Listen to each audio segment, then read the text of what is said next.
U.S. stock futures were flat Monday night after the major averages climbed in a relief rally.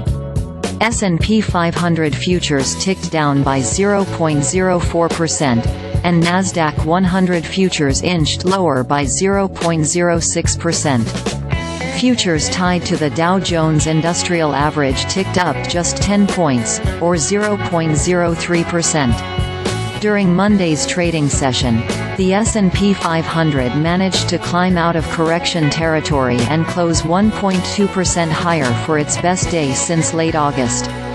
The Nasdaq Composite added about 1.2%, while the Dow jumped roughly 1.6% in its best day since early June. I don't quite trust Monday's rally, because I do think some of the fundamentals are starting to change, Anastasia Amoroso, iCapital's chief investment strategist, said on CNBC's Closing Bell Overtime on Monday. However, coming into this week, we did hit some oversold levels, she added. Corporate buybacks are likely to return as earnings season rolls on, Amoroso added, which could further justify a case for a bounce back. The major averages remain on pace to end the month in the red. The Dow and the S&P 500 are down 1.7% and 2.8% in October, respectively, in their third consecutive negative month. This marks the first three-month losing streak for both indexes since March 2020.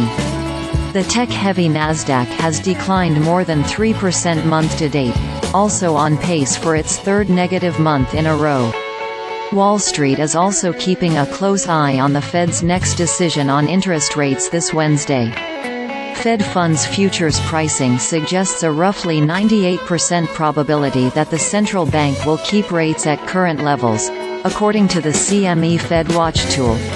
I actually expect that might be a bullish development, because Fed Chair Powell sort of alluded to the case that the fact that Treasury yields rose across the curve means they might be done tightening, said Amoroso. Investors are also hoping that October's payrolls report, which will be released Friday, will indicate some slowdown in the labor market. Traders will also be watching for earnings results Tuesday from Caterpillar, Pfizer, Caesars Entertainment and chipmaker Advanced Micro Devices. Tech giant Apple is scheduled to release its quarterly earnings Thursday after the bell, in one of the most widely anticipated reports this earnings season. Apollo Global Management and KKR and Company are both still on track to eventually join the S&P 500 index, according to a Barclays report to clients out Monday, although the immediate outlook may be diminished by the effect of higher interest rates on both companies' GAAP-reported earnings. After Blackstone was admitted to the S&P 500 in September, the index inclusion narrative has become increasingly front and center for alternative asset managers, analyst Benjamin Budish said in the note.